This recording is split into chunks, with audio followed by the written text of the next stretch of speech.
Okay, Channel 79, we're on the air. This is the Environmental Protection Commission, regular meeting and continued public hearing, Wednesday, June 5th, 2024.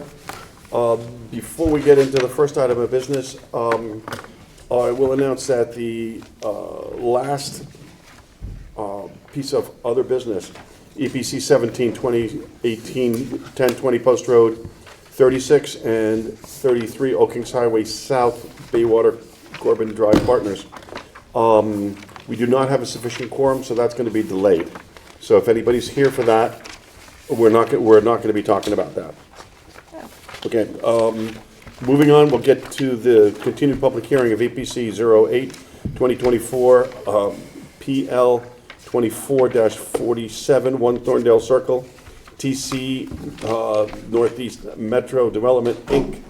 to demolish existing commercial structures, parking and related facilities, and construct a new residential community consisting of 5 multifamily buildings, garages, amenity areas, driveways, parking, drainage, utilities, landscaping, and other related features in and approximate to the wetlands, watercourses, and special flood hazard areas.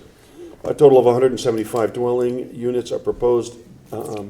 The approximately 11.04 acre property, which currently supports Thorndale Circle Office Park, is generally bordered by Interstate 95 to the north, Hecker Avenue and Darien Police Station, and 3 and 6 Thorndale Circle to the south, Thorndale Circle and the Boston Post Road to the southeast, 1335 Boston Post Road to the east, and Freight Court to the west. The property consists of the following parcels as identified by the Office of the Tax Assessor. 1 Thorndale Circle, map 39, lot 18. The zone is D O and is approximately 1.958 acres. 16 Thorndale Circle, map 39, lot 11. The zone is DO and is approximately 2.363 acres. 22 Thorndale Circle, map number 39, lot number 17B. The zone is DO and it is approximately 4.343 acres. Hecker Avenue, map 39, lot number 9. The zone is 1R 1/3 and is approximately 2.34 acres. Rick? Mr. Chairman, just some housekeeping and a very brief summary of where we got to this point. The initial session of the public hearing was held on May 22nd. A substantial amount of information had been provided. Most of the technical issues, it was a significant amount of testimony from both the applicant, staff, and our independent peer reviewer concerning impacts on things such as flood impacts, drainage impact, the 4 levels of water quality that are being applied, and quite a bit of information on the mitigations that are being proposed to offset impacts or enhance the conservation values of the site. 30 seconds includes significant drawback from the edge of the river with structures, a conservation easement for the nearly 3 acres of land on the other side of the river, a sanitary sewer easement, but more importantly, creation of a parklet down by the edge of the river, water quality basins, significant planting of native vegetation, and working cooperative with the DOT to remove some obstructions and improved some positive drainage along the edge of Interstate 95, but also to go along the edge of the river itself, look for potential obstructions, commitment to remove those obstructions, commitment to remove trash and debris, commitment to manage invasives, and again, significant amount of conservation valued planting.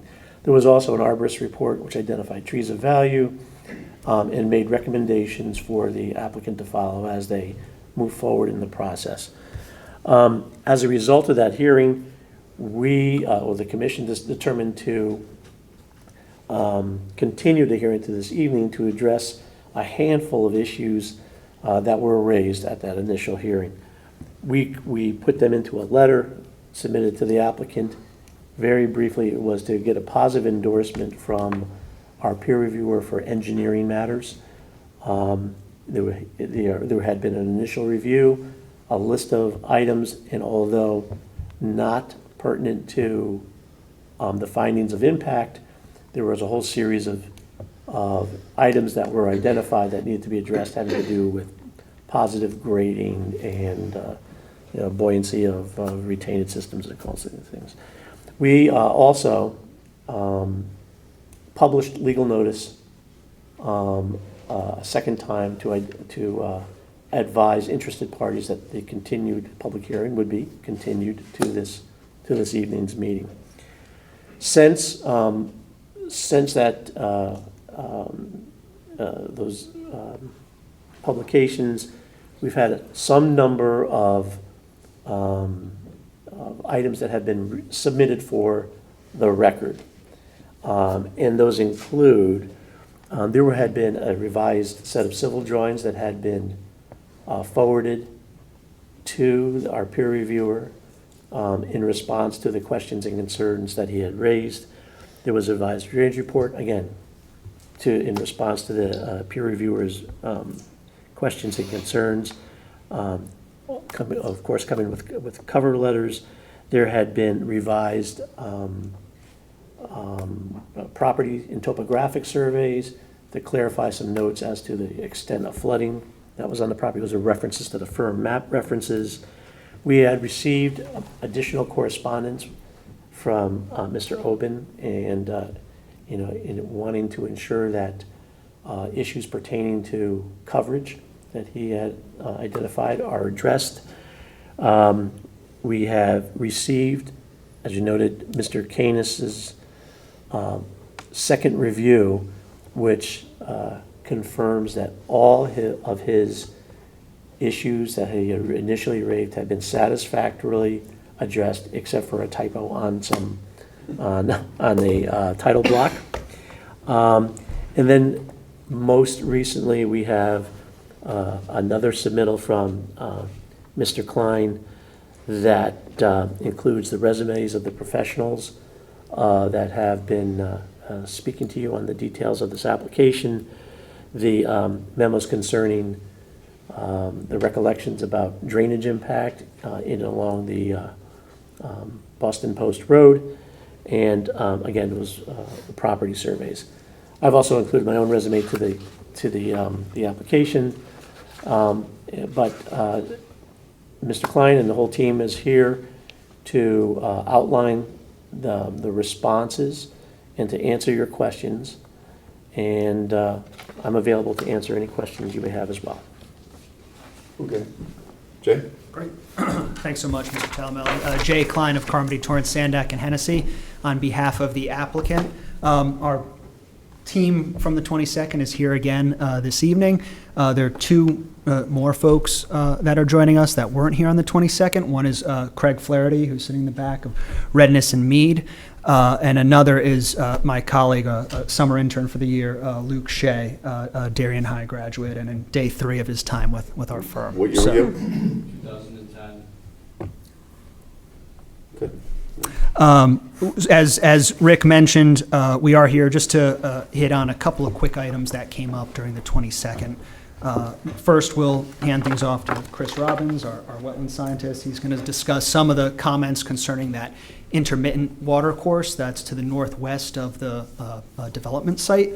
He'll then turn things over to Tom Daly, who will run through some of the high points as it relates to engineering and flood mitigation.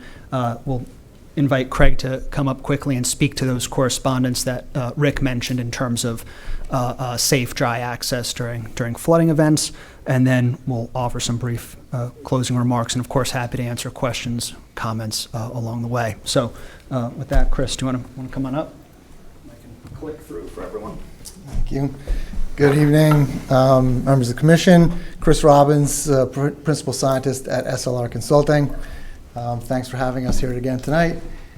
At the last public hearing, there was some discussion about Stony Brook and the intermittent water course at the northwest corner of this property. If you remember, the Stony Brook is one of a handful of watercourse resources within the town that are provided additional regulatory protection, 100-foot buffer offset for those specific resources named. And there was a question about whether or not the intermittent watercourse conveyed water that had been from the Stony Brook initially, if it had been redirected into that area. We had talked about the fact that the water for that watercourse was from I-95 drainage. So this is just to sort of go through real quickly what we had said previously and give you some additional information about that. This map, Stony Brook is right here. This here is the intermittent watercourse that we had talked about prior. And the highlighted yellow is the infrastructure, the stormwater management infrastructure from I-95. So each of these squares is a catch basin. Each of the lines is piping that conveys stormwater collected on 95 to the culvert outlet here. There's a head wall and a culvert. At that point, the water flows through this intermittent channel. So the answer to the question is there's no diversion of the main stem of the brook, right? The water flows off of 95 through this conveyance system to the culvert discharge. At that point, it's conveyed overland in a small channel that's rock covered. It's intermittent, so it cannot be part of the main stem, which flows perennially. It's a regulatory requirements have this as a flowing all year long. This is intermittent, and as such, this whole section here has nothing to do with the flow of the Stony Brook. Yeah. Tom.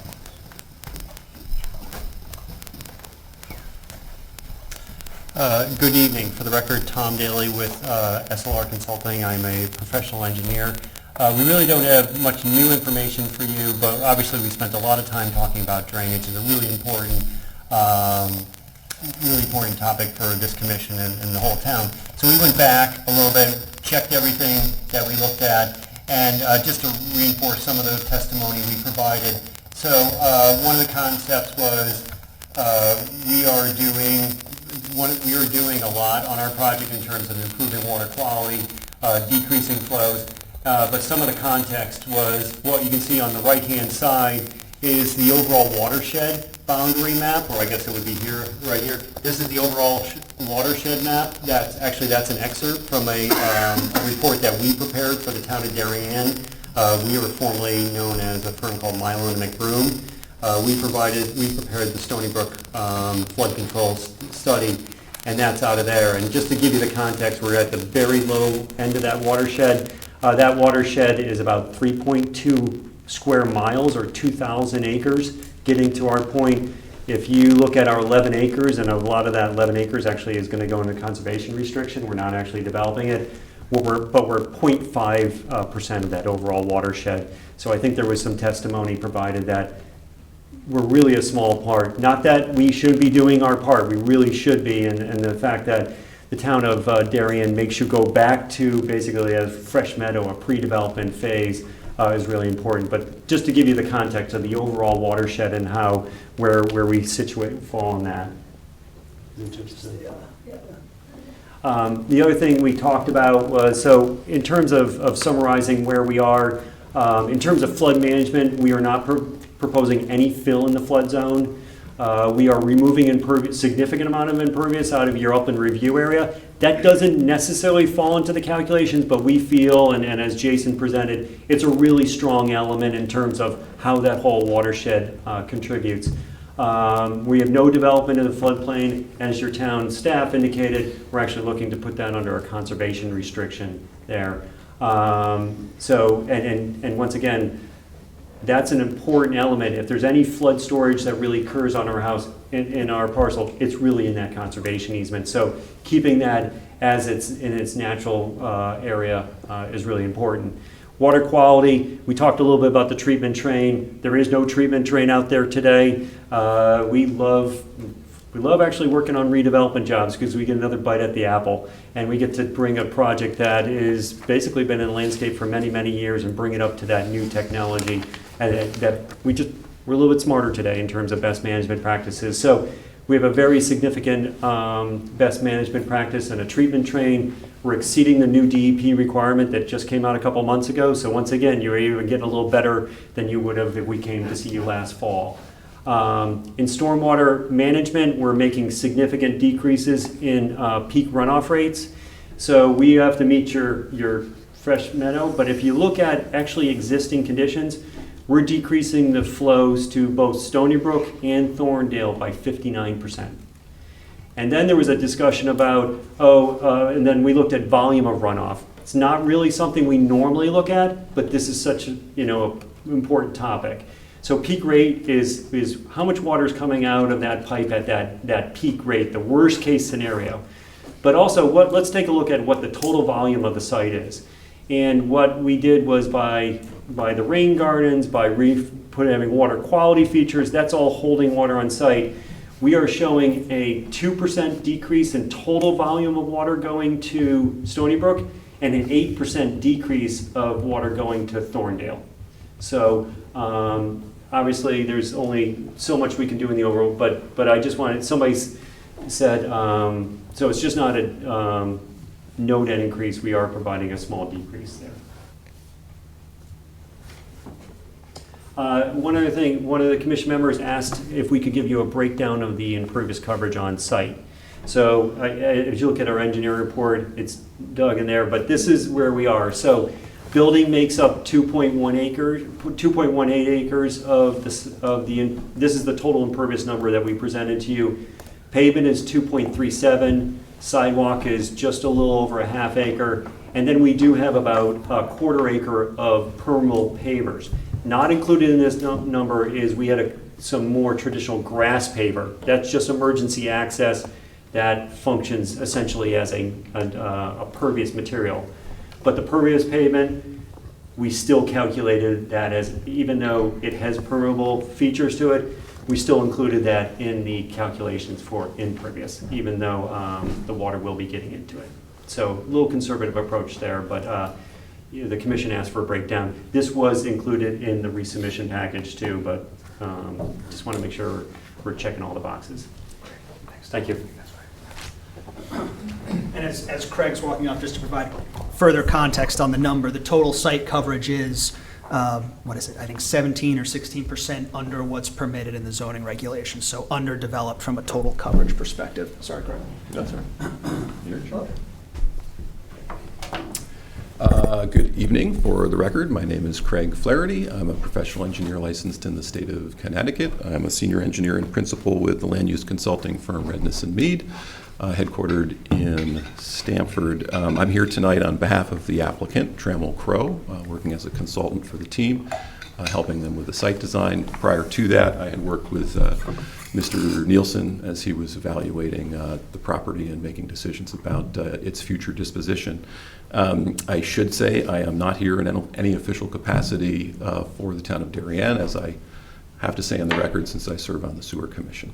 But in answer to this question, I watched the hearing, the prior hearing. There was some discussion about whether or not road closures during significant storm events would affect the ability for emergency services to access this site.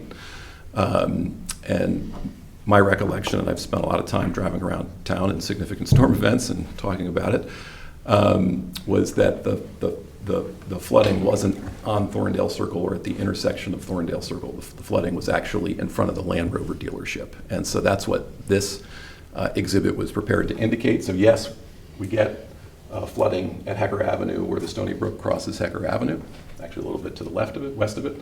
Yes, we get flooding in Renshaw Road down hill of here, you can see the spot. And the area that has flooded a couple of times is in front of the Land Rover dealership. And I think you actually had a neighbor comment at the last meeting saying just that. And so, I'm not perfect. So in order to confirm my recollection, I reached out to the Assistant Director of Public Works, Darren Ostafine, and Captain Allison Hedema of the Darien Police Department to confirm my recollection. And I provided this exhibit to them, and there are now emails in your record from each of them confirming that during significant flooding events, the police station has never been isolated, which is a good thing since it's our emergency operations center. And there is clear clear vehicular access not only to the police station, but to the closest fire department and to. Yeah, Greg, I think when they were describing it, they described the closest intersection. Yes. Because I know Well, I forget how many vehicles the Land Rovers lost during Elsa. Yeah, you're right. But they can't say the Land Rover because, so they say. Well, also, that's where they say put the closest intersection, just the. That's actually where they put the sawhorse. So they put Yeah. the sawhorse at the intersection, so you have an opportunity to turn around Yeah. before you get to the dead end. So that's how it was notified. That's it. There was also flooding, as you recall, in front of, your friend catching fish in front of the sugar bowl. Yes. Okay, Yes. and that's because they Our closed favorite catch article. basins. If you close catch basins, you can't expect Yeah. to go down there, yeah. Yeah. Okay. So, anyway. Thank you. Thanks, Greg.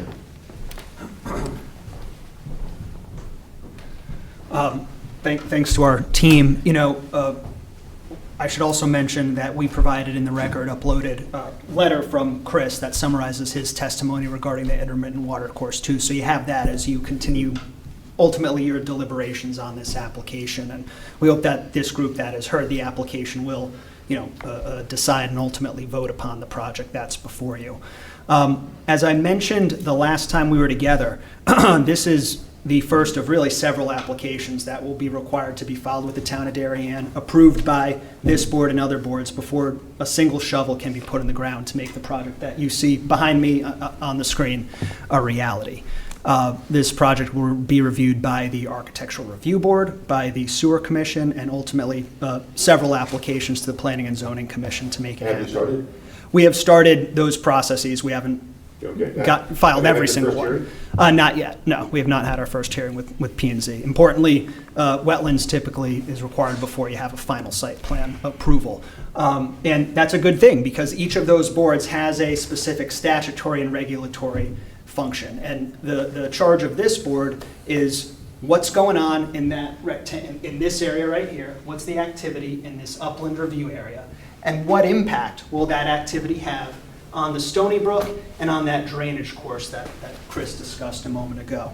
And I think based on the testimony that our team of experts has provided, I really think that the only impact that we see is a positive environmental impact. When you look at the factors that are in your regulations, you look at the significant, it's in the high 90 percentile decrease in impervious coverage in the upland review area. You look at how we're pulling, as Rick mentioned, buildings away from that resource, and how we are dedicating 2.5 acres almost to be protected by a conservation easement. All important environmental positive impacts. Another important factor for you, what feasible and prudent alternatives were incorporated. As I said at the last hearing, there isn't a good idea that we've said no to from Mr. Talamelli or from Mr. Canis, whether it was that conservation easement or rethinking the mulch in certain areas, catch basins, manholes, even to detailed granular levels like that. We've partnered with them and have appreciated the feedback they provided that have made this project even better than it was before. Short-term impacts will be mitigated by the sediment and erosion control plan that was provided, reviewed by your staff, reviewed by Mr. Canis. I won't speak for either, but I think the feeling on that was we checked all the boxes in terms of short-term protections, and long-term protections will be provided by that treatment train that Tom Daly discussed a moment ago. No adverse impacts on wetlands outside of this area, certainly. We're only doing a good thing in our neighborhood. There's not going to be a concern about what goes on in other wetlands in town. And there will be no unsafe conditions that result from an approval of this project. As Tom mentioned, this project is doing a lot when it comes to making flooding better. We are doing our part to improve the conditions to the greatest extent that we can. And those fresh meadow regulations that require us to look back in time to the site being undeveloped result in a situation where flows will be reduced, as Tom mentioned, upwards of 60% compared to what's happening today. That's a good thing, and that's something that we should encourage in town. And if everyone, each individual property owner kind of follows that to the extent they can, that's how we solve the problem fulsomely. This is a step in the right direction. Again, in reviewing the evidence before you all, this is a project that, if anything, results in significant positive impacts. We've worked hard in our team of professionals to earn your support, and we hope that we earn it in the coming weeks ahead. So happy to answer any questions that you folks have tonight. Any questions? Thank you. I have a couple questions. Please. It was noted that the Stony Brook has some trees and debris in it, and I think there was a little, I think that you had offered to work with the town and/or DOT to remove those, but in the narrative, it was also mentioned that doing so might increase the velocity of the Stony Brook. So how will a decision be made whether or not those downed trees and other debris will be removed? Yeah. Jason Williams can probably speak to that better than I, but I would, or Yeah. Tom, yeah. So, for the record, Tom Daly, record, we would do that in consultation with the town.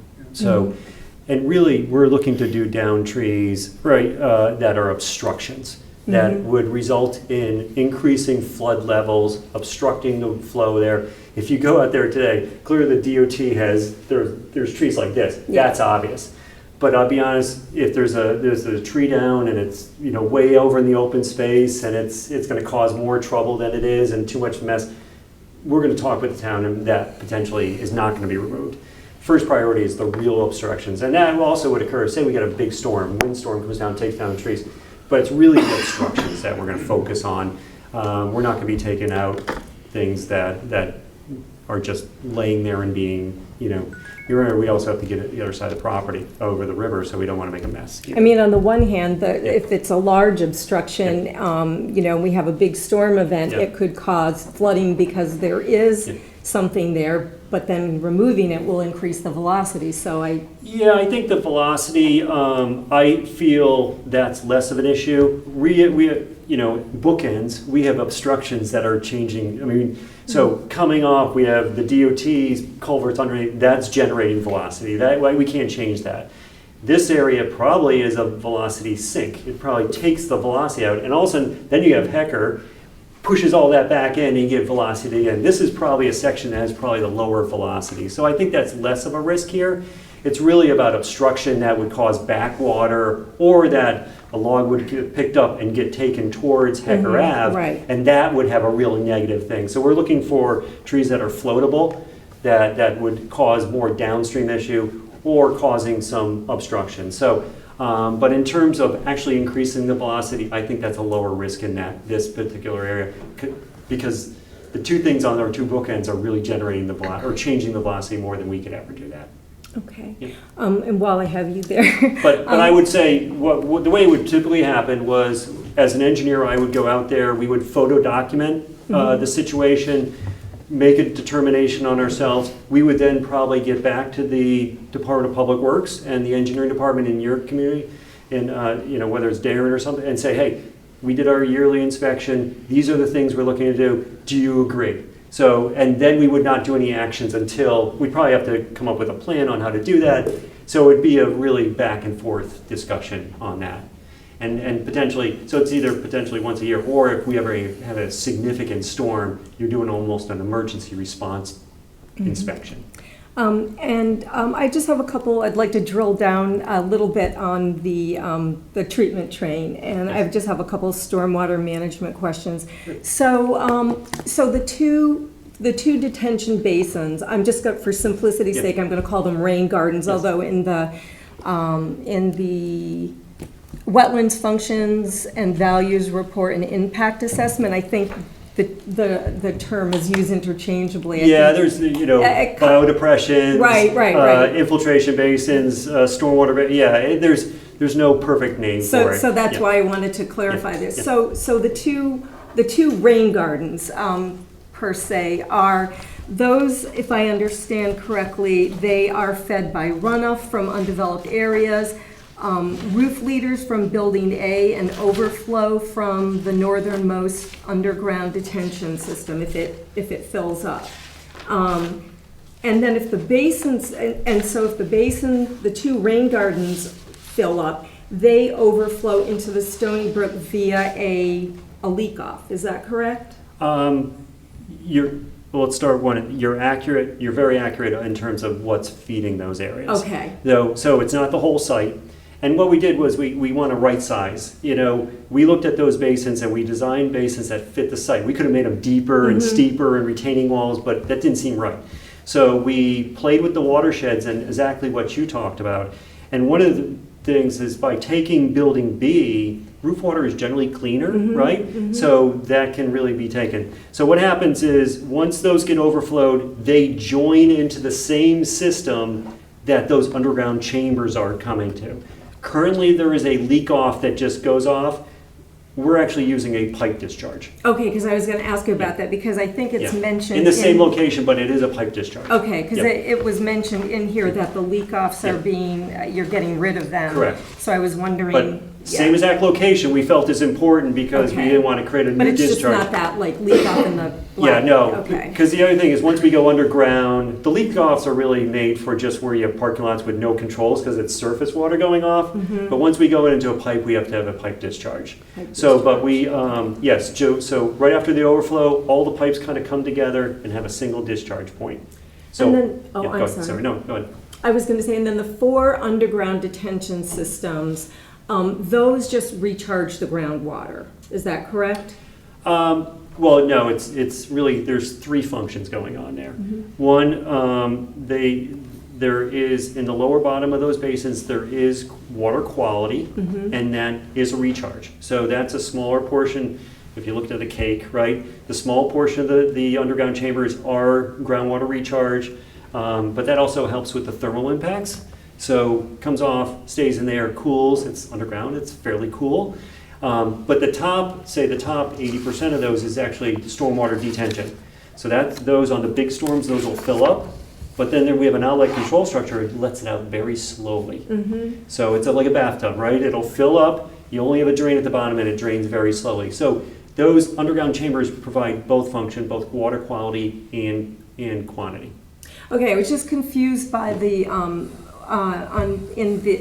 stormwater management in the wetlands functions and values report that I referred to earlier, because it says, let's see, it says, to best maintain existing drainage patterns and hydrology to Stony Brook, roof leaders from the northeasternmost proposed building A on project plans, that was the one that we said goes into the rain gardens, will flow into one of 4 stormwater quality basins. That's why I was confused. And then it says before entering the town sewer system. So I was just wondering. Yeah, I mean, to clarify, It's, correct me if I'm wrong, it's storm system. storm sewer system. Okay, So not it's the- sewer system Yeah. because, Okay, Yeah. okay. that's why I wanted to Okay. clarify. Yeah, that's, Okay. that's a Otherwise, Craig good would go all clarification. over. It's Yeah, storm okay. thing. And frankly, the underground and the above ground both provide detention. So stormwater detention focuses on those infrequent storms, those ones that only occur once in a 25. But water quality, we want to focus on that storm that happens all the time because Right. that's where the stream gets impacted.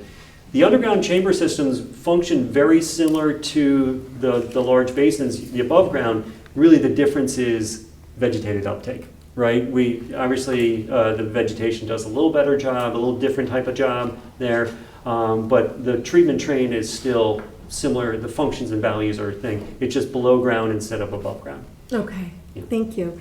I have a couple questions for Mr. Williams, too. Sure. Mr. Williams, can I ask you a couple questions?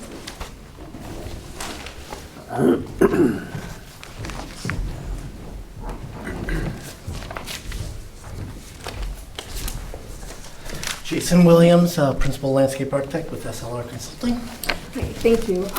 So you had mentioned last time that true natives are being used in the upland review area. And my question is anything other than that being used on the rest of the property? Yes.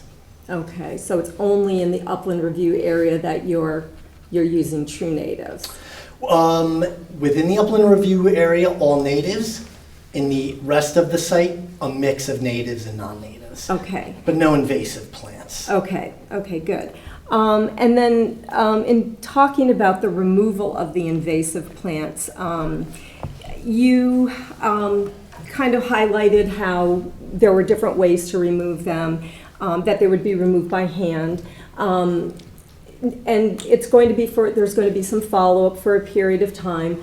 But I think, you know better than I that even if you completely eradicate invasives, at some point they can come back because birds disperse the seeds and so on and so forth. So is there more of a permanent plan going forward to look out for those invasives and whether they get reestablished and they get pulled again?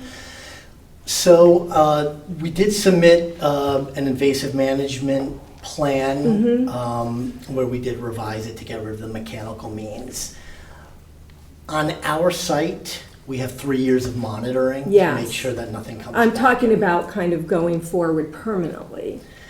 So in the upland review area on our site, it's going to be extremely beautiful. It will. Any invasive shrub species like barberry, winged euonymus, when they come in, they're going to stand out and going to be just naturally weeded out. Okay. Because it's going to be as if you have a perennial garden and there's a shrub growing in it. It's going to look stupid. So I think landscape maintenance, it would be removed. Okay. Again, as I mentioned at the last hearing, normally we ask people to put in like a boulder demarcation so that landscapers don't go beyond that into the upland review area. And we discussed the impracticality of that for this site. And you said that it's going to be organic landscapers and they're going to be hand weeding the entire property, as I recall you Yes. saying. I imagine that again will be for a period of probably 3 years, but at some point, I mean, what if, the property decides to go out to bid to get a different landscaper because maybe they're too expensive?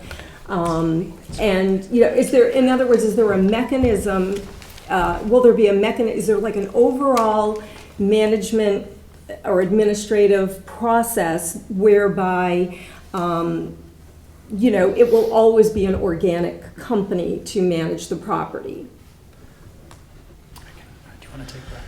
So I think, from a legal standpoint, Jay can pick up on that, but the tenants that Trammell Crow's looking to attract here, I think are going to want to know that they're living in a place where Roundup is not spread, where they're walking, and so I think that's, as we are finding in doing multifamily projects and recommending organic land care practices, this is something that's part of the marketing branding of the project.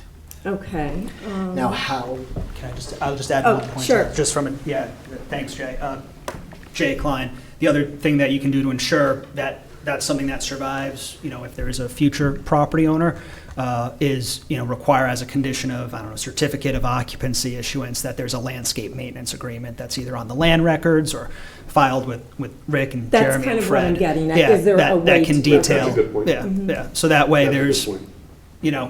they're going to want to do it, but that way there's some enforcement mechanism. Right. Again, just because there's not That's a going to great be idea, something Megan. visually there to remind them not to Right. go into that area with chemicals and so forth.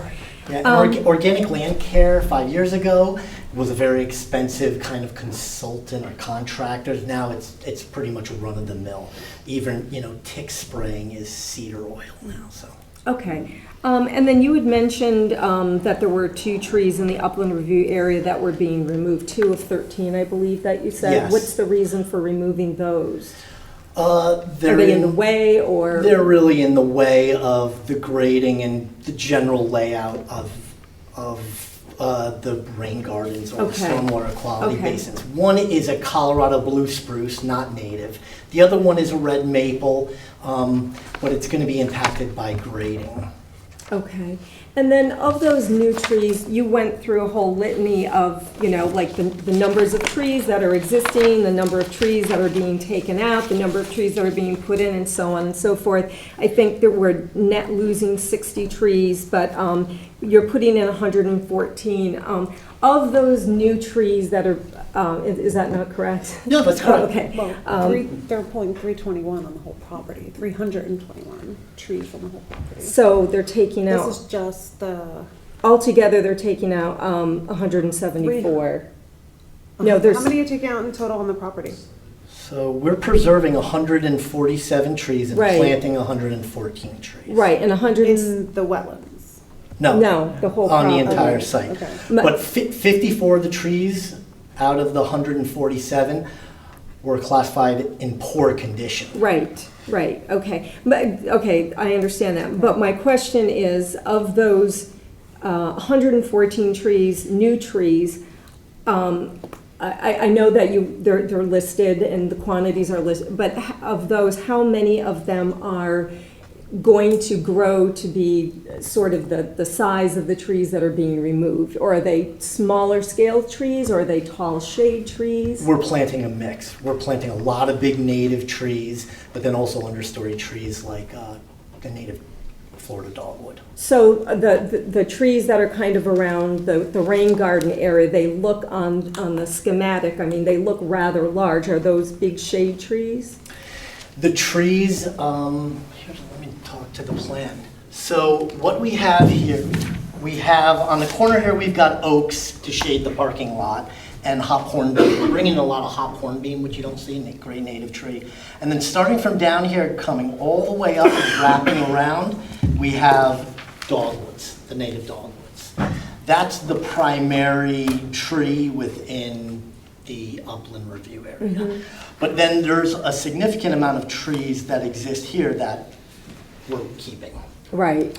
And so in the lower corner here, we're planting a thick grove of serviceberries or amelanchiers. The reason why we don't want to plant a bunch of giant trees in and around the basin is it's going to be tough to get native plants to grow in there. Native plants for the shade are essentially ferns and spring ephemerals, Simsifuga, dainty plants for the most part. I mean, when you walk in the New England forests, there's not a lot of herbaceous plantings that can do what we're looking to do in this basin. Increase pollinators, increase the seed source going to the west. And so we want to create shade along the edges of the basin, along the pathway, but allow the central areas of the basin to get sun for the perennials For the perennials. and the native grasses. Okay. I think that's all I have. Okay. Yeah, thank you so much. Thanks. Lauren? Yeah, I just had a couple of questions. Jay? What do the side, I guess the pathways look like in the eco park area, so the upland review area? Sorry, I wasn't sure who to give my question I should have walked away toward. so fast. So we've got two looped pathways. Pathways with what, like trail, or like what are they? They're stabilized pea gravel. Pea gravel. Pea gravel, so 3/8 inch native stone, compacted, permeable as well. Okay, so that's not included in the sidewalk calculation that you showed earlier. I don't think we included that, no way. Okay. Yeah, and there's a small bridge going across the two basins. Well, we didn't get into a lot of detail, and maybe I'm talking too detailed, is that these two basins are graded to a certain level that in big floods, when the water does get to a certain elevation, the water hydrology connects between the two basins. It's a really fantastic kind of ecological feature there. And then we have a high level overflow in the structure that then discharges into Stony Brook. So when water gets into the basins, it's just not just shooting out to Stony Brook. It's sitting in there and has to get all the way up to the outflow, and then it can go in and out to the brook. But for the calculations, it was included that the water goes into these, right? Not to the Stony Brook calculations, it wasn't included in those, right? Say that one more time. So were the Stony Brook calculations done on, was it like the 50-year overflow, or was it another way? For the record, Tom Daly, so it was done in accordance with your town regulations, so we looked at it for the 2, the 10, the 25, and the 50-year storm event. Okay. Okay, and then just how big is the pool? Let's go real quick here. I think I put it in the back here. That's not in the rear slide. It's approximately 20 by 40, typical in-ground pool. Okay. And I think last question is, no, 2 more questions. What, why can't we do, why didn't you consider doing all natives? Is it just for aesthetics for the whole property? To balance out some of those trees? Let's see what we have with plants here. So, I don't know if you've had a chance to look, but white pine native, red oak native, elm native, although as you know with the elms, red maple, American holly, hop hornbeam, river birch, serviceberry, common witch hazel are the trees on site. The only non-native tree is the paper bark maple, which we don't have a problem changing that out if you like. With regards to shrubs, double file viburnum is not native, but gray dogwood, oak leaf hydrangea, Virginia sweet spire is a little south, Rose Bay rhododendron native, Virginia sweet is a little south, but inkberry, bayberry native, elderberry native, and then all of the native grasses and perennials. So with regards to shrub, the only non-native, I mean, we also have mountain laurel, is the double file viburnum. That's really the only non-native. Okay, so nothing that would, like, Invasive. yeah, invasive No, that would no, go no, toward no, the. no invasives, upland and review where area. we're planting them, they're not massive Got it. amounts. Okay, that makes sense. I did mention last time that I thought that you were probably subject to the SEC sustainability reporting. Did you guys have a chance to look at that? You might want to take a look, just to know, because it's likely you're subject to that. That's it for me. Any other question? Yeah, I have a follow-up question for the engineers in the room. Can somebody scroll with me? I'm looking for a map that shows the Stony Brook and the rain garden, one that we can just reference for conversation. Yeah. That one, maybe with the purple We actually have a nice rain garden. big enlargement one here. Let me find it here.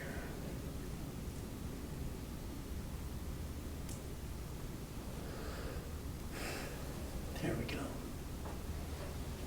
So Can here's you go back to Stony Brook. the prior slide real quick, and then we can flip back to. This one, Yeah. here's Stony Brook. Can you go? And I'm sorry. Can you go back to the prior page? This one. That's a good picture. Okay, so my overall question is based on an observation. When you look at the site, I think any reasonable human being can look at the site and see all the impervious space and directly look to the northwest corner of the property. That's the correct compass direction, right? Right. Okay, and see the wetland. And the wetland is the upland review area is the predominant green space. Yes. And there's very little to none on the remainder of the property. Yes. I'm a little disappointed with that. From a passive recreational standpoint? I think from green space in general, for the opportunity to have more green space on a site, especially for the application of residential. Yeah. Understanding this is an economic endeavor, we know why that is. We actually, Okay, so that's just a takeaway. The average passerby can look at the math and say, that's green, everything else is structure, okay? Now, something that I had been thinking about from the prior meeting and something that was just brought up for the engineers is, and I'd like everybody to articulate and explain, is, this is my thought, is, and I've been out to the site because I live close by, is we understand the state of Connecticut does not manage its own water courses, stormwater management systems, etc.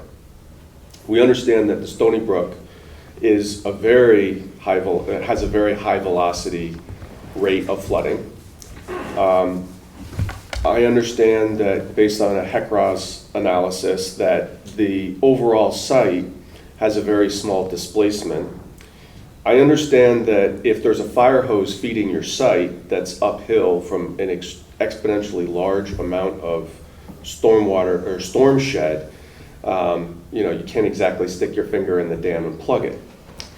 I understand that there is a velocity issue from the Stony Brook itself and from, let's say, the intermittent course, the intermittent water course coming from I-95. And what was explained is that the rain gardens were engineered to operate as a velocity sink. Is that correct? Is that what was described? No, I was saying the open space that's being protected is somewhat of a velocity sink, because you're coming out of the culvert here really hot, and then the whole floodplain is this forested woodland, and then it gets squeezed again at Hecker. Okay.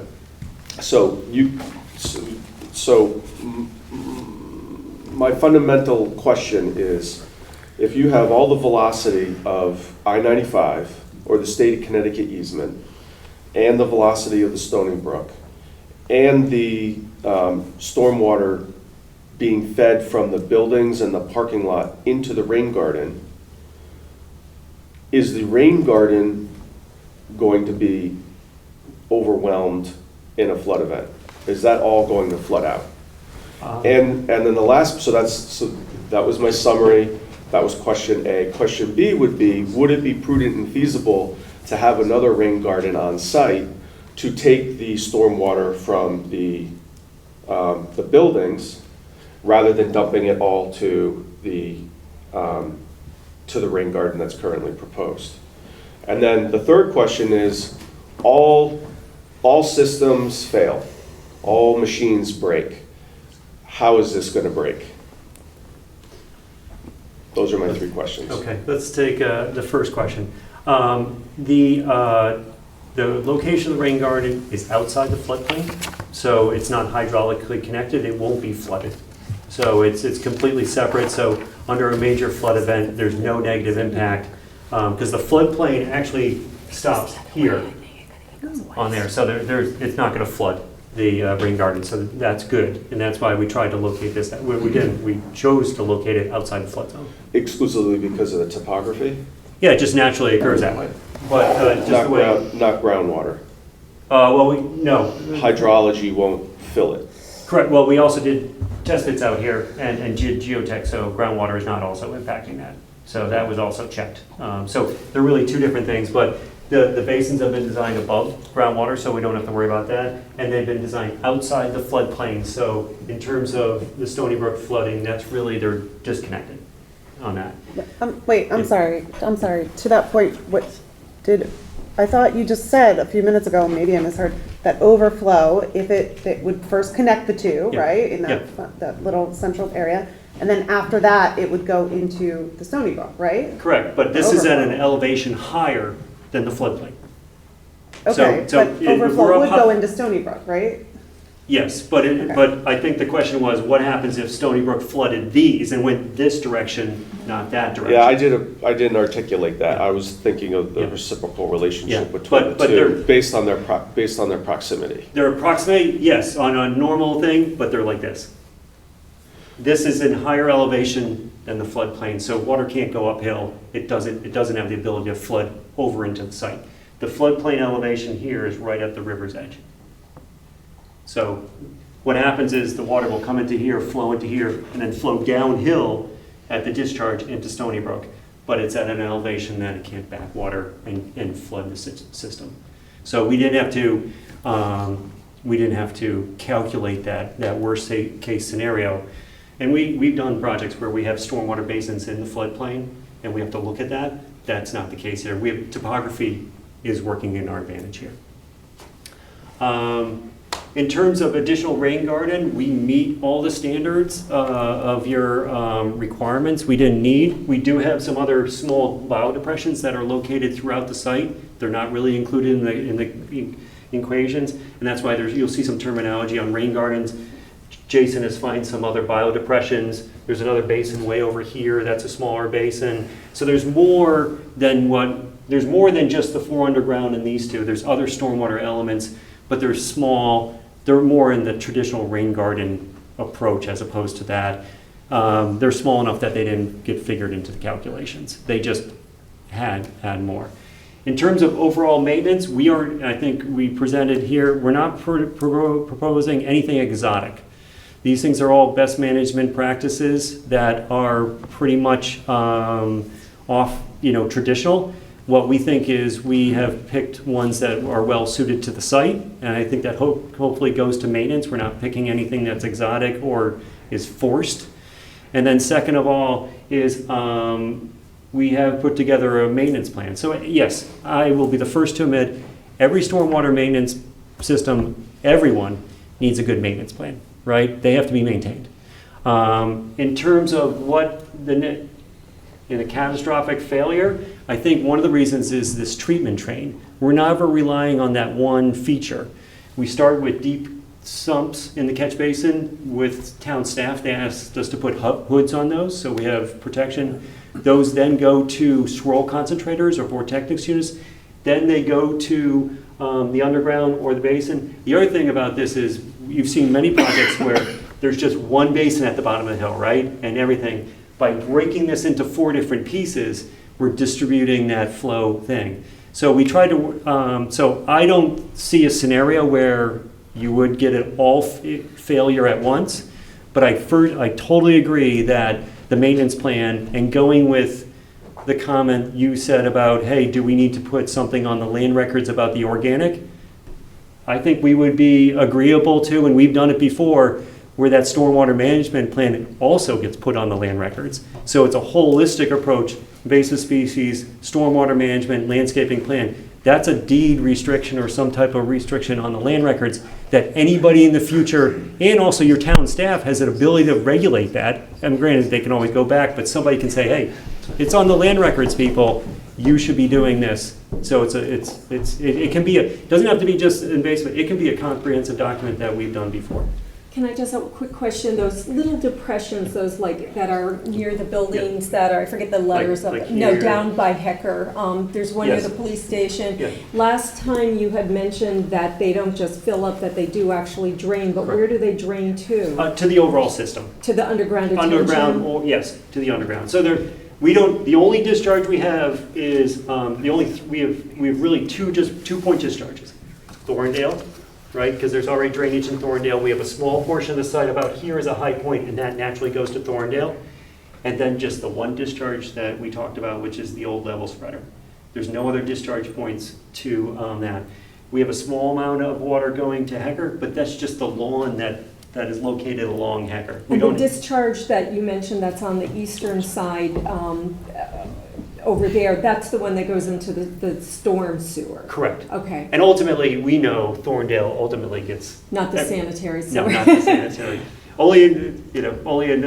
Yes, they are separated sewers, but because there's a natural watershed here, yeah, we had to mimic that on that. So that's why you're going to see it's kind of that functions by itself. And if you look at our analysis, we did separate analysis points and showed decreases at both points, even though holistically, because we have to look at every little point.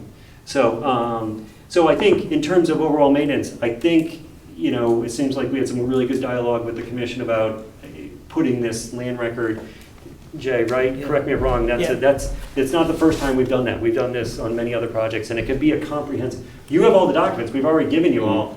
How we memorialize is something Jay can give you guidance on. Yeah, typically, Jay Klein, again, there's a notice recorded on the land records that notifies, hey, there's a drainage maintenance plan, there's a landscape maintenance plan, you need to abide by those, and they are enforceable by it's the same thing as, you know, you have to, the plan, you have to build what you show you're gonna build, and nothing more, nothing less. Same thing with drainage and landscaping. Those need to be maintained adequately.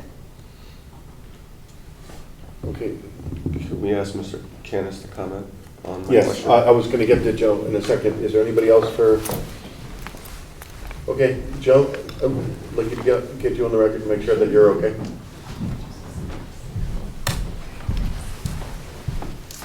Good evening. For the record, Joseph Canis, licensed professional engineer in the state of Connecticut, also a certified floodplain manager, principal engineer with Ty and Bond in our Shelton, Connecticut office, retained by the commission for the review of the stormwater management, sedimentation, and erosion control aspects of the application.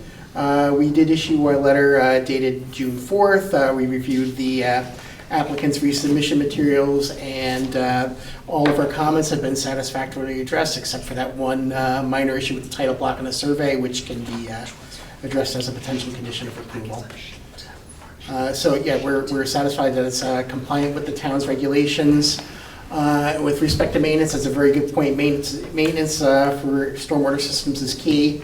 But as Attorney Klein had said, there is a notice that goes on the land records that refers you to the stormwater management plan that was developed as part of the application. So if the rain gardens aren't maintained, Mm-hmm. what happens? Okay, if the rain gardens aren't maintained, what you'll see is, they'll start looking pretty shaggy, right? That's, you probably get some resident complaints about that. But they'll start to clog, right? They'll drain more slowly. And really what you're gonna see is more of an impact to the site first, because if something in the system's clogged, it's gonna affect anything that's behind it as opposed to anything downstream first, right?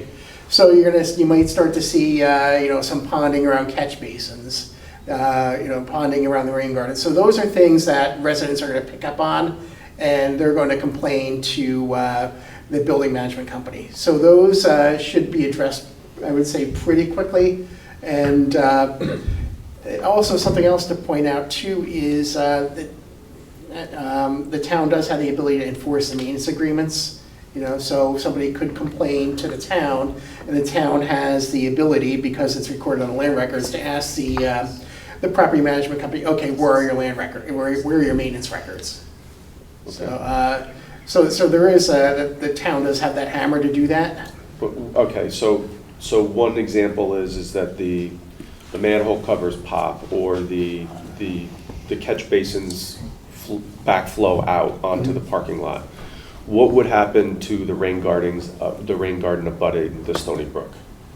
Okay, so if the entire system's surcharging, right? So you're probably not going to get the amount of flow into the rain garden if there's a blockage further upstream. But for example, if worst case scenario, the rain garden doesn't drain at all, it just keeps filling up, and it'll just overflow into Stony Brook, right? So it gets basically filled up to the top. For whatever reason, it can't drain out. It'll keep filling, and then it would go over the embankment into Stony Brook. Is that the topology there, Joe? Because when if in a catastrophic case the rain garden fills, is the low point to go to Stony Brook, or would it flood the other way into the building? I'll have to take a look at the. Do we have a grading plan? Typically, overall topography. Jason, if you have the answer, this is, West. I have to look at the grades real quick.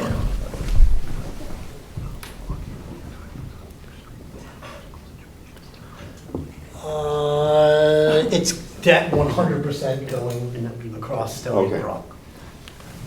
in a catastrophic case. That's actually a good map, Joe, because it shows the impervious surface area, it shows the buildings. Right, yes.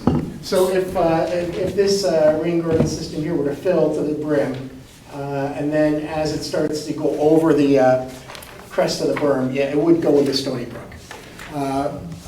But again, yeah, and you know, there could potentially be issues with that, but that's why that preventative maintenance is so important. Right, so I guess for a better anecdote, are all the eggs in one basket here? Anecdotally, what would be the example that would cause as a percentage of all the stormwater management on the site, what is the percentage that the rain garden serves? 80%? Let's see, you have... You know, is it an 80-20, a 60-40? Like, what's the... Off the top of my head, I have to take a look at the storm drainage plan and what contributes here. Oh, thanks, Tom. So this is here, so these garages go There you there. go. This actually goes to underground, and it overflows, Yeah. so maybe the water, and then that goes there, so it's really just, Yeah, okay. it's this area here. So it's basically, it's building B, the garages, building C area. The clubhouse in building A, they go to this system in the back here, whereas building B and C, they go around the rain garden. So I would say it's probably about a third of the site. Is that material to you? Well, there's other things in line here. You know, it's not solely reliant on one structure, right? For example, this central area here that does go to the rain garden, right? There's also permeable pavement, right? So that reduces the flow, brings it into the ground. There's also these underground detention systems, which also help infiltrate runoff. So it's so there is a belt and suspenders type of arrangement here. So, obviously it's concerning, when anything fails. But I think there are enough measures here that'll reduce the impact if they, it would be worse off if there weren't these additional measures. So here's two more questions for you. So as a pattern in numbers, right? So if you're saying that rain garden accounts for 1/3 of the stormwater mitigation for the site, do the other rain gardens account for 2/3 or 1/3? What is their relationship? It's different, right, depending on what you're really looking at. I mean, I'm trying to have an apples to apples Yeah. comparison. Right, yeah, it's hard to say because they activate at different storm event levels, right? You'll get more infiltration, for example, in some of these chamber systems than you would in the rain garden for smaller storms, right? And as it starts flowing out of those chamber systems, then it moves on to the next system, right? So really your first line of defense are the systems that are kind of closer to the source. Well, that's a good point that you make. So is building A the largest building on the site? From a square footage perspective, footprint, building A, I think is probably towards the middle, right? It looks to me that building B Yeah, would probably correct. be the That's biggest. building A, yes. Yeah. Okay. So would it be prudent to, and maybe this is a question the applicant's engineers could answer as well, would it be prudent to redirect some of that roof runoff to a alternate location on the site versus, again, the rain garden that relies so heavily on maintenance that abuts the wetland? Well, I think, and the applicant's engineer can correct me if I'm wrong, there is, for example, these garages, right? They go to a underground chamber system, right? So it is directed to the chamber system first. Also, it looks like there are some roof leaders up in here that go into this system. And I think the applicant can correct me if I'm wrong, but, and the goal of that was to try to, although the rooftop runoff is clean, you also want to infiltrate some of that because it does get hot. That's not to say, I don't know, I'm just trying to take a look here directly if there's any direct rooftop discharge. And I don't know, Tom, maybe you can clarify that. I'm just not seeing it there. I don't see any direct roof leader connections. We're looking for any direct roof leader connections into No, we the don't. We don't have that. biofiltration. Well, they go into the infiltrators, and then they go. That's they right, that's overflow correct. into the, then they overflow into the rain garden. Right. That's correct.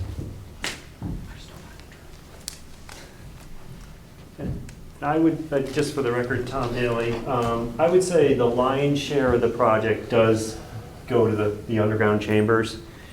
I would say it's a little closer to like 25% goes to here, knowing that this goes actually to a different location. All these buildings here, and even as Joe indicated, these garages actually go to chambers first before they overflow.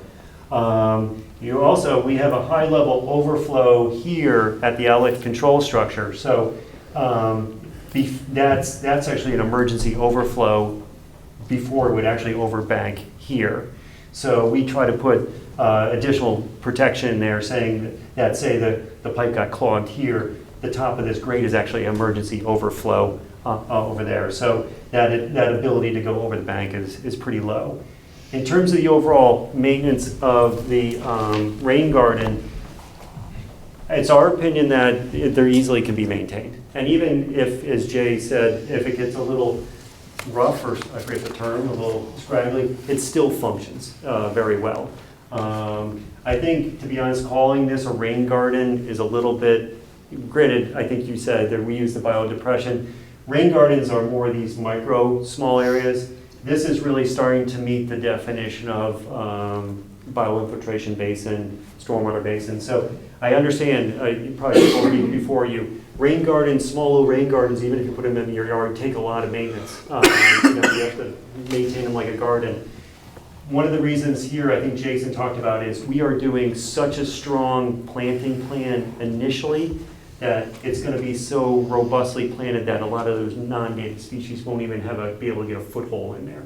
And I think, so putting a good investment in there, that 3-year, and also I think after 3 years that vegetation gets so established that they don't get much foothold in there with that non-native. So I think in terms of, I understand your concern, this is a resource, we're putting something right now.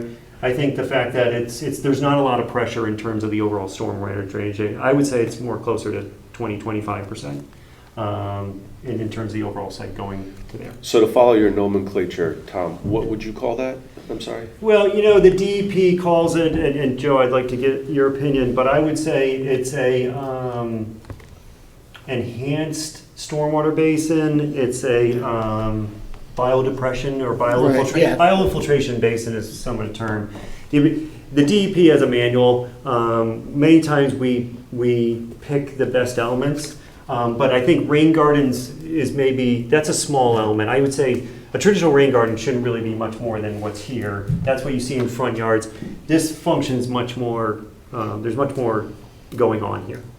But in terms of rain garden, the goals are the same. We want to polish that stormwater with vegetation. We want to promote infiltration. So the goals are the same, just the scale is kind of ramped up a little bit. But I would say it's a biodepression. Joe, I don't know what term you might.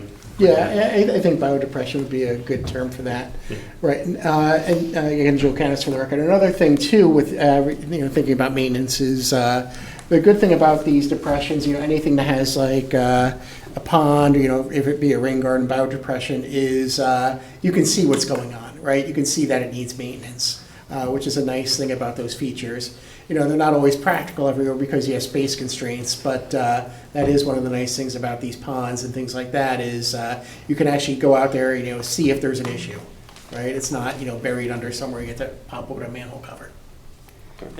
And we do get into, there is some more, once again, Tom Daly, there is some more exotic things like created wetlands, sand filters. They have a lot of underground piping, special soils, those type of things. That's not we're proposing those. We're working on a job in an aquifer protection zone. We're required to do this kind of special sand filter, but that's not here. Really, to maintain this is, frankly, you're just making sure it's not being overtaken. You're making by non-native species, but with the intense. But it's just making sure it doesn't get clogged. And this outlet control structure, maintain that.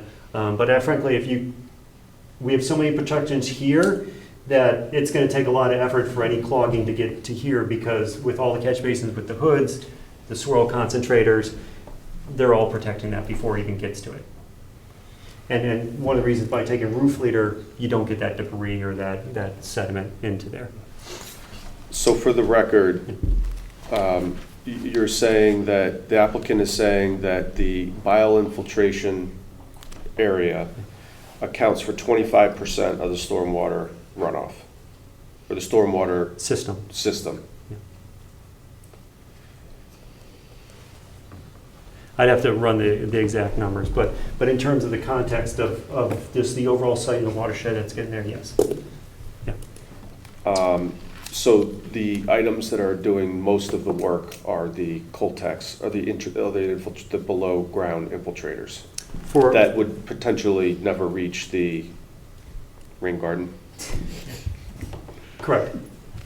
But it's once again, it's a treatment train. You also have the swirl, everyone has a swirl concentrator before you have the catch basin. So it all works together as a system. Right, but the catch basin, I get that. But when you say hood, you're saying that the catch basin has a hood on it? Correct. Right, okay. Garbage still finds its way in there, and the particle separators still get clogged with cans and garbage and all sorts of good stuff. So when we're looking at that, just to repeat for my fellow commissioners, and then this'll be the end of it, is, is there a prudent and feasible alternative to not have as many items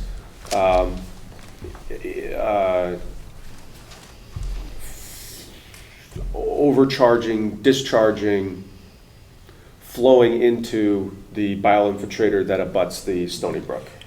In my opinion, I don't think there's a more feasible or prudent alternative than what they've done, right? Because if you look at the Connecticut Stormwater Quality Manual, one of the first things they mention in site planning is controlling stormwater at the site closest to the source, right? And which is really what they've done, right? They've got the permeable pavement, they got these underground systems. So really what this is just, another enhancement on that treatment train process, right? So it's providing additional pollutant removal, providing additional water quality benefit. I would think even without that basin there, they probably would be able to meet their water quality goals, whether it's, adding more Coltex, but I think the biofiltration basin that they're proposing is a better water quality benefit, right? Because it has a vegetative uptake. So I think they've really done their homework on this one. Okay, thank you. Great, thank you. Sorry, if you don't mind. Oh, Just sure. 1 second, sorry. Jay Klein, again, for the record. And Rick, I know, only 10 minutes. I think I've spoken for 10 minutes, so it's I know we've run a little longer than we wanted to. Joe, you mentioned the stormwater manual, and I reviewed your memo of June 4th. It was my understanding that this project complies with the Darien stormwater, flooding, the state DEP. I'm trying to think of all the other manuals, but am I correct in that? That's correct. Okay, great. So, there were a lot of good questions asked tonight, and I think, just as some sort of starting principles, all we can operate on as a member of a land use board or an applicant or a property owner is the evidence that's before you. And it's not just our engineers, it's not just Mr. Talamelli, it's the independent expert that the town retained. There is no substantial evidence that there's going to be a failure to the concern that has been raised here this evening. If there are issues that come up, if things happen, there is a legally enforceable maintenance plan that must be abided by, or there are penalties if something transpires. There is no evidence of this failure or lack of performance on the record, and I think you folks can sleep comfortably knowing that it's not just us saying that. It's an independent source who is confirming that as well. Just to what you just said, when you do your sustainability disclosures, you will have to report on your physical risks of the property, such as sea level rise and extreme weather events. Just FYI. Great. So, Yeah. more fun stuff. Look, we got to do it right, and that's something we'll do. So. Okay, is there, now I think what I'll do is I'll open up to members of the public. Is there any member of the public that would like to speak? Going once? Any member of the public that would like to speak? Going twice? Okay, that's it. I think then we'll need a motion to close the public hearing. So I make a motion to close public hearing, EPC 08-2024. Second? All in favor?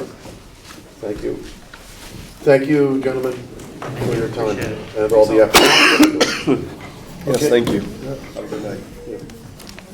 Moving forward, this is start new business, EPC 12-2024, 15 Holly Lane, N Pedley and M Pedley, to install a new detached deck, patio, spa, barbecue generator, and other related features in a special flood hazard area and within close proximity to wetlands and water courses. The property lies along the east side of Holly Lane, approximately 940 feet north of Middlesex Road, and is identified as map number 9, lot number 145. The zone is R1, and it is approximately 1.1218 acres. Mr. Chairman, the application has made its way before the commission this evening to start the process and to establish the review time frame that's required under the statute, and to make a determination if a public hearing is warranted is warranted for the review of this application. You've identified preliminarily what the requirements are. If, for those that you remember from a year or two back, this application was submitted slightly different, but it was ultimately withdrawn until they developed the information that was deemed necessary by the commission. So I've been to the site. I'll be generating a letter. If you have any preliminary comments after your first look, then I can include that, and then the applicant will respond to it. We'll consider it at a future date. Michael, any questions or comments? I don't know, Rick, do you have a general opinion of the application? Well, it's hard to prejudge, but there's going to be issues relative to flood rise impact, flood protection, potential drainage impact, even though it's rather de minimis, but they'll have to address it. Sediment erosion control, last time that we were involved in this, there were requests for certain landscape enhancements along the edge of brook, making sure that the channel flows free and clear. So there's a handful of items that we have to carefully review to make sure that it addresses, dots all the i's, crosses the I guess t's. I sound like a broken record. I guess my overall theme is that we're starting to get a lot of development where this is a patio in this example, but there's still structure, and I apologize, I don't know if that's existing or. They have a deck that's existing, but they're replacing it. Right, so the proposed patio would be like. Replacing the deck. It's new, yeah, the No, patio's new. right, wait, the patio is new, right? Patio I'm will be just- new, yeah. Yeah, I'm just saying the patio is on the wetland almost, right? It's So, in- 1.5 feet. yeah, I mean, I know it's a patio, it's not a pool, Right. but I'm just more so these days mindful of that type of, I mean, I'm okay with the patio, but mindful of development on the wetland. Yeah, this area down in Lower Holly Lane is as sensitive an area as, we've seen lots of flooding there and lots of, people building basements when they shouldn't have been building basements. Right. Well, right. All that sorts of things, which is, And to your point, it affects the neighbors. and to your point, I was just dropping off my daughter at field hockey, travel, practice, whatever, and coming back down Norotan on the corner of Holly, and you could see the scour in the back of that site. I think that was the gentleman that wanted to have a pool in his backyard. There's a big yellow dumpster and rocks and upturned tree stump. It's still, they're living in the house, but the site's still undeveloped. It's just another just general comment about development very close to the wetland. Okay, Carolyn, would you Yeah, I have a couple comments. I think that they need to revisit the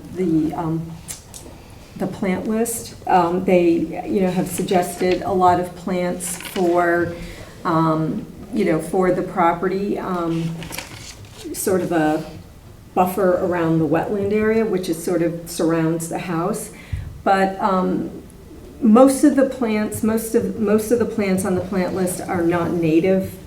They're just not native, and of those, some of them are actually invasive, like the burning bush. Well, I think on that, some of those things that they identified were already there, right, on the plant map? No, because that's listed separately, because they also say transplant, they also talk about transplants. These are ones that they've proposed. So, like Deutzia, Pachysandra, Spirea, Vinca. So I just think that we should highly recommend that they, work with Revisit it. natives and true With Connecticut natives. native species, absolutely. Right, and then the other thing is they talk about how they don't need to put in any, they don't need to do any sort of remediation because they say that the new impervious area is below 500 square feet. Therefore, it should sheet flow into the river. But in the narrative, it says 965, so I would just like to get clarification on that. And then I noticed on the planting plan, looks like there's 2 fire pit installations that are not existing. I'm just wondering, is that part of the plan? We don't see it on the zoning location survey or the proposed site plan. There's a gravel fire pit area that's up by the patio and the house, but then there's also one that's literally in the bend of the stream, like right next to the stream. So just if we could get clarification on that. And then lastly, they talk about a boulder demarcation, quote unquote, along the wetland boundary, but it looks like the wetland boundary envelops the whole house. So do they really mean to put boulders around there, or do they just mean the portion that abuts the water course? And that's all I have. Good.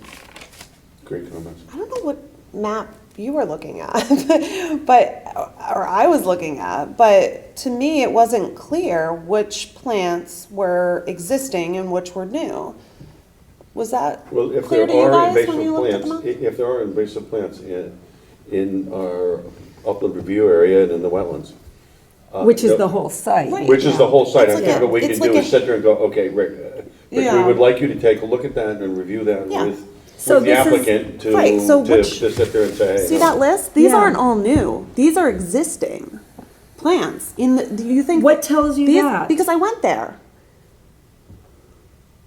So they have some, but they also, It wasn't clear to me. they talk which- about transplants, and they talk about Right, right, right, transplanting right, right. green giant arborvitae. Right, but And they they mixed- talked, right, but, so this does not say that these are existing. What are they planting? One of each of these? Like how? Like Well, it's how not many- specified. Right. It's so the map is very unclear. I don't know, Rick, if you have clarity on the. So No, this, no, yeah, clarify. Okay. Okay. Clarify the planting plan. Yeah. right, this is Okay. the, this is the Clarify the landscape planting plan. plan. But I- Emphasis on I natives. talked. Yeah. Okay. And Go ahead. Fixate on natives. Okay. Yeah. Is it my turn? Is it still my turn? Sorry. Actually, hold on, but, I'm done, yeah. You're done, then please. Yeah. Sorry. I'm not anxious. I'm injured, so just bear No, with me. and I very much appreciate you coming Sorry. out. Okay. And making form. Okay, so aside from this, I went there today and I limped around the site very slowly with help from the homeowner who was Yeah. very sweet and her little 4-year-old daughter. And so I did speak with them, and they understand that they bought a property that, they didn't know when they bought the property, but now they understand the regulations, the difference between flooding, When wetland, did and all they these buy things, it? right? 2020, I think 2020, And they didn't know it was wetlands, because that would be in I the think it was like homeowner 2020, disclosure, 2021. no? Yeah, we I have mean- the card. They're from the city. I don't think they, It you know. wasn't on the radar. Yeah. And he's from California too, so it should have been on his radar. But anyway, Field so, so, so they- 2021. 2021, thank you. So they're not removing any trees, and she did say that they plan on replacing the deck, and adding the patio, and I said, is the patio gonna be any kind of porous or pervious, surface? She said, no, I don't think so, but we're absolutely willing to consider that, you know, as an alternative, so she was, you Rick, know, put that as really the next open question. to something like that. Yeah, porous surface. She was really open to having, you know, doing more plantings in the backyard, because they want that to be, you know, the environmentally friendly area, whereas the front of the house is like the, you know, pretty kind of show. Yep. So I thought that was great. I did notice that in one of the maps it said town of Greenwich, which was also confusing to me. So I don't know if that was just a typo or something on it, or maybe the people that made the map just left town of Greenwich. Yeah, and said town of Yeah. that happens. I don't know. Yes. So It's probably the, because it's not But that's gotta get cleaned anywhere. up. Yeah. It's on the official That has to get map. cleaned up, right? Yeah. Okay, sorry. Yeah, and I just think that they need a robust planting plan along the water for both sides for sure. There's a lot of erosion going on out there. And on the opposite side of the water behind the house, there's like the other properties that you can see. And I showed her an example of like what, you know, a good little filtration area might look like if you have some plantings. And I think that kind of got the point across. So I Good. think that they'll be more apt to do that. It's really a lot easier when they're able to talk to the homeowner. And then, is this what you're talking about, Lauren? What? Right here? no, but Because that's the, no. It was on a map. It was on a map. I can send it to Rick. The only other thing that I understood from talking with her that you guys might have questions on are that the spa is actually a big hot tub. It's not. I didn't know what a spa, like you're installing like a whole like spa. Like what is a spa? No, it's a hot tub, It's yeah. just like a big, but it's a It's a big hot one. tub, It's yeah. a big one. So you know, she said that they're gonna have all the official, you know, things on it, the locking mechanism and the retractable cover and stuff. 'Cause they If I had a have the little 4-year-old. kid. Right, exactly. So Close to the yep. bar, too. I'm sure you made that connection. So, I'm looking at it right here, that's And- pretty All right, so that's it for me. okay. So Rick, you got Yep. that? Anybody else have anything? Okay, moving on, old business, EPC 01/2024-20 Marianne Road, N. De Silva Jr. to demolish an existing structure and construct a single new family resident drive drainage, Sorry. subsurface sewage disposal system, and other related features proximate to wetlands and water courses. The property lies along the north side of Marianne Road, approximately 1,115 feet east of Brookside Road, and is identified as map number 1, lot number 91. The zone is R2, and it is approximately 1.19 acres. Chairman, the application's been withdrawn. Great. The applicant's that pursuing was alternative going development scenarios that involves renovation of the dwelling, but completely outside of regulated areas. Good. Great. Okay, EPC 11/2024, 6 Great Island Road and Open Space B, 0 NLPR LLC, to install a living fence, perimeter fence, walls and landscaping in or within close proximity to inland wetlands, special flood hazard areas, and conservation easement areas. The affected properties generally lie along the east side of Long Neck Point Road at the terminus of Great Island Road, which is private, and has been identified as follows. I'll skip reading Great Island Road. It's 6 Great Island Road, map number 58, lot number 1-I, plus or minus 1.90 acres, zone is R1, 0 LNPR LLC. Open space B, map number 58, lot number 58B, AKA Open Space B. It's approximately 6.81 acres. The zone is R1, Great Island Property Owners Association, Inc. Again, we have received correspondence after the commission's initial comments on this. The applicant is determined to withdraw the application and to pursue at this time other means outside of regulated areas. What are they doing? They're not going to do the fence and the What are other they gonna do? encroachments. Do you know? Did they tell you, did they give you an idea? They're not doing anything in regulated areas. Okay. They're doing So, landscaping. during the and open stuff like space. that. Nothing, no. Nothing? Okay, Nope. because, Oh, nothing in any because regulated I area. keep hearing, Trees. I You keep scared them. hearing, I keep my ear to the ground, and I keep hearing stuff, and I go, anybody who touches that open space has gotta come through here, okay? Rick, just so, I'm very insistent upon that, okay?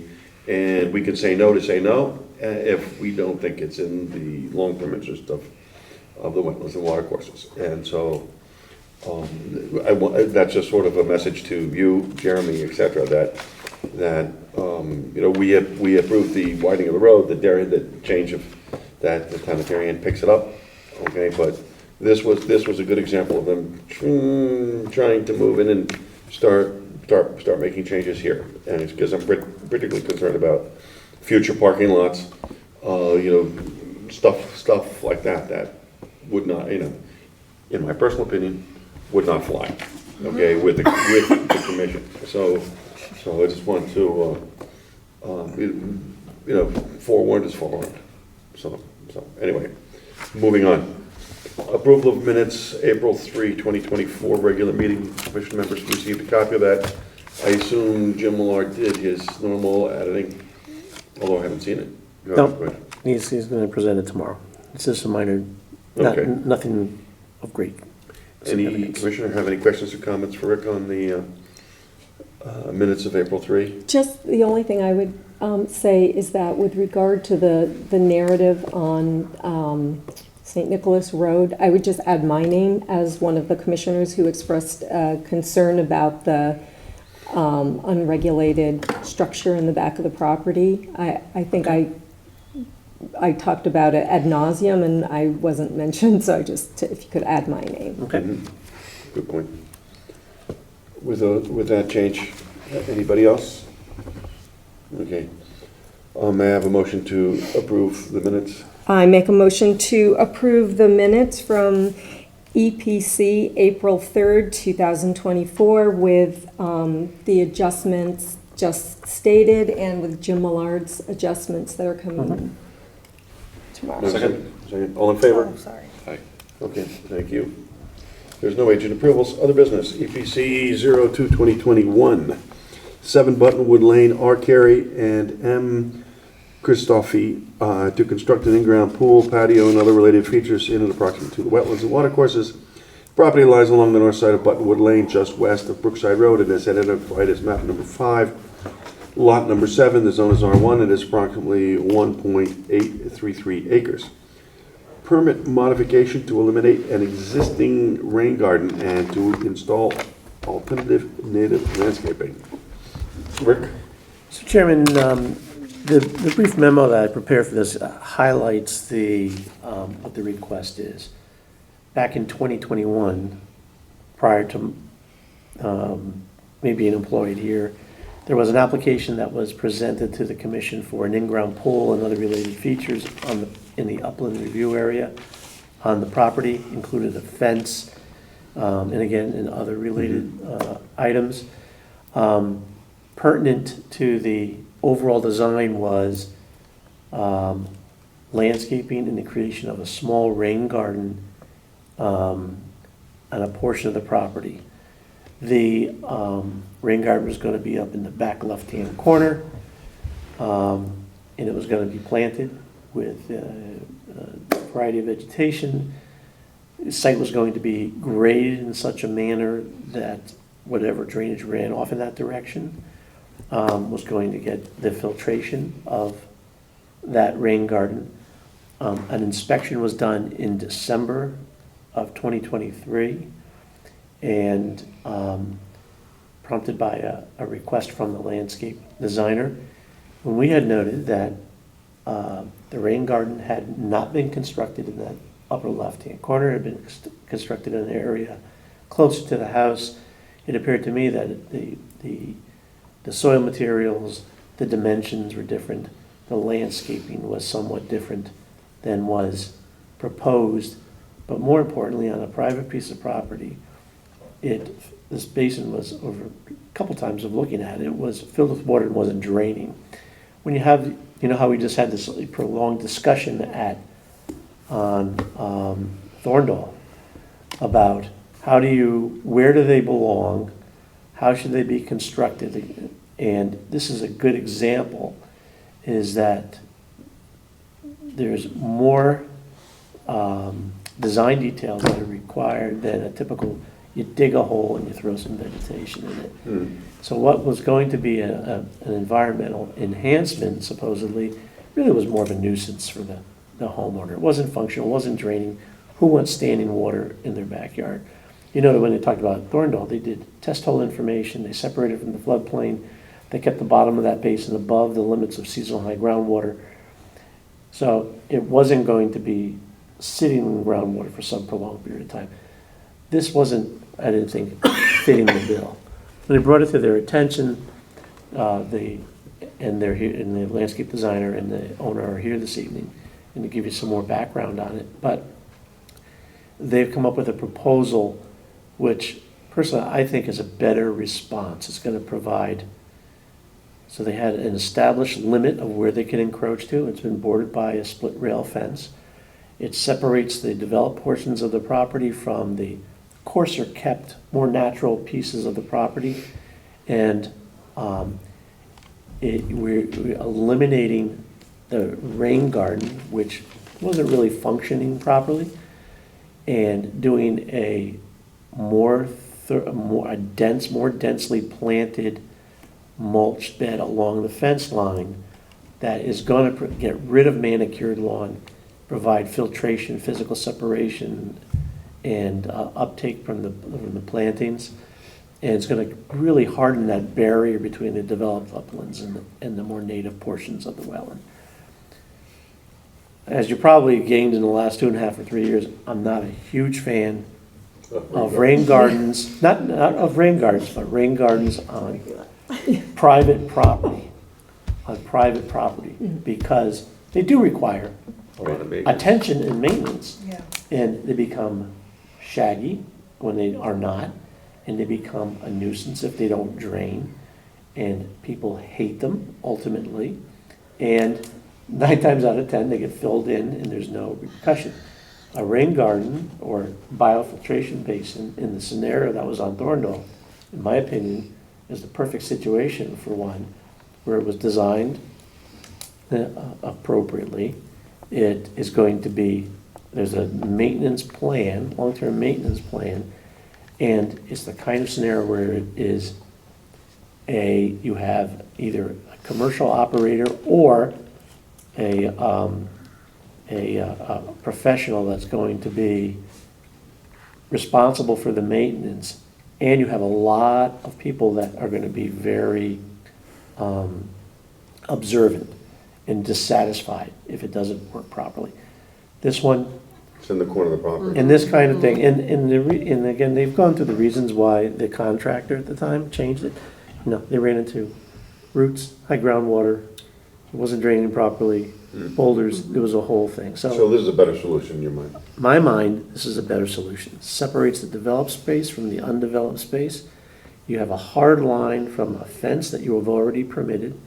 You're going to have in front of it tree shrubs and ground covers, combination of new plantings and transplants.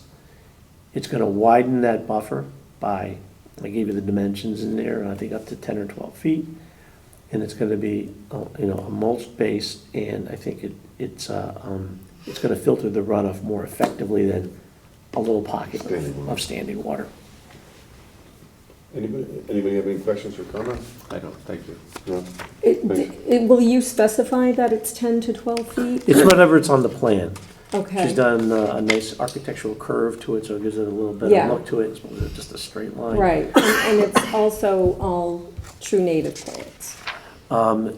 You can. Or ask Lindsay. primarily? But it okay. is, Well, we Yeah. can ask it is the native plants. landscape architect here. She's available. Okay, yeah, I mean, I'm not like, you know. You agree? Yes? Doesn't have to be Okay. 100%, but, you know. Okay, no, okay, Yeah. do you agree? Do you agree that there'll be Connecticut native plants? Yes. Because I'm sure you've heard that tonight a lot. You know, Okay. she's gonna ask her to come up and introduce. Oh, here, why don't you come up and introduce yourself? Yeah. Mr. Chairman's breaking his own rule. Yeah, right, it's good for He's the hour. Hi, I'm Barbara Wilson. I'm a licensed landscape architect. So some of the plants, we are reusing what was put into the rain garden, and there is still being, there's something else that aren't natives, but they're there. And instead of wasting them, we put them up in the shade under one of the red maples. But all of the rest are native. I think the only one might be the oak leaf hydrangea, might not be Connecticut native.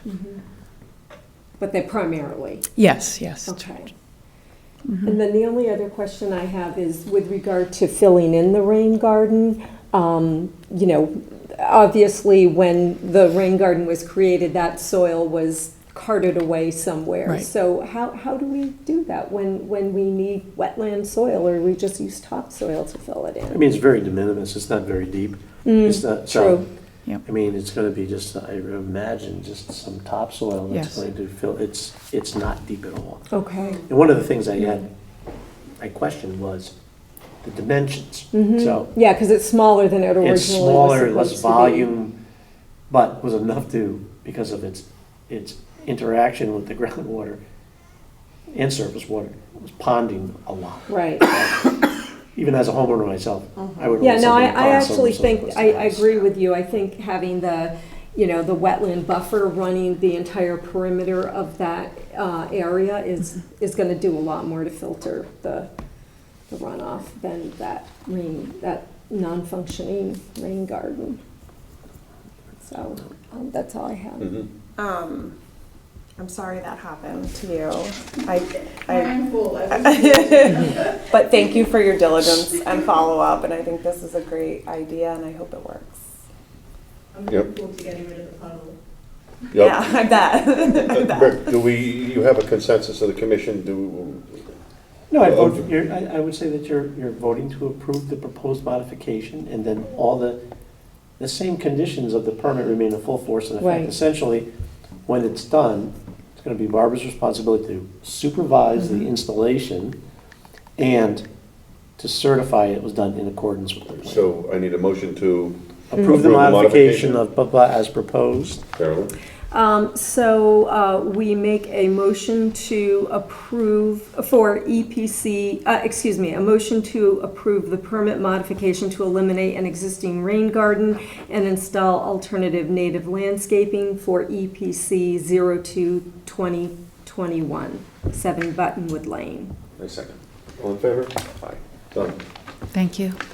Thank you. Thank you for your patience. Had to sit through all the rest of it, right? And so, Hope you okay. learned something. Okay, the last item was EPC 17-2018, 1020 Post Road, 36 and 33 Old Kings Highway South, Goldwater Corbin Partners LLC. I'm recusing myself on that, and if I recuse myself on that, we get down to 3, we don't have a quorum. So that item will be postponed. May I have a motion to adjourn? Yes, we make a motion to adjourn EPC meeting on June 5th, 2024. Second. All in favor? Aye. I'm in favor. Good night, Channel 79.